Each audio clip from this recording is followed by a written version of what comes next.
Let's discuss this further with Greg Simons, Associate Professor at the Institute for Russian and Eurasian Studies at Uppsala University. Greg, good to have you. When you look at what has happened just in the last several years, Russia first annexing part of its neighbor, Russian-backed groups shooting down a passenger liner, Russian interference in other countries' elections, and now a shooting war with Ukraine, would you say that Cold War doesn't even begin to describe it at this point? Well, of course. I mean, it's been reflected what the US and its allies have been doing. So this is action and reaction. I mean, we can look at those different regime changes and so forth. So it's the problem for the US and its allies is the US understands that it's a declining hegemony. And so Russia is one of those elements in this new multipolar order which is rising. China is another one. So hence you've got these two events which are happening at the moment, one with Russia and Ukraine, the other which is being promoted as the idea of Chinese conflict with Taiwan.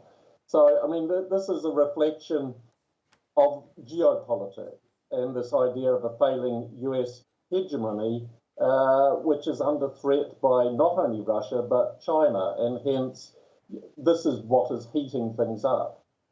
When you see Russia aligning with Iran, trying to forge closer ties with China, are we seeing lines being drawn almost in preparation for a wider conflict?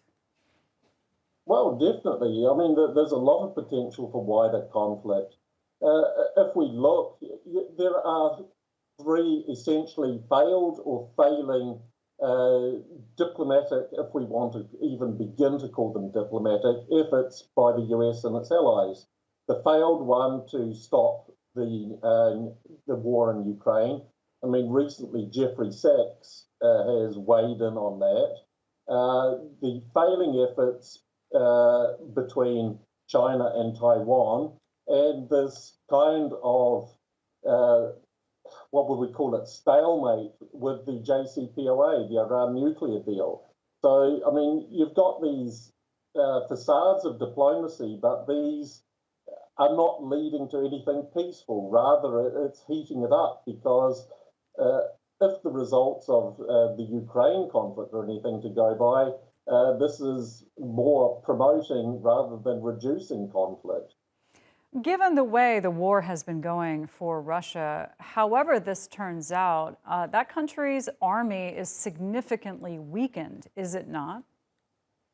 I don't think it is. I mean, if we look at what's happening, the Russian military hasn't been doing these mass attacks, which they all predicted, these kinds of bloodbaths, which we saw on the Eastern Front in the war with Nazi Germany. I mean, rather they're being quite cautious.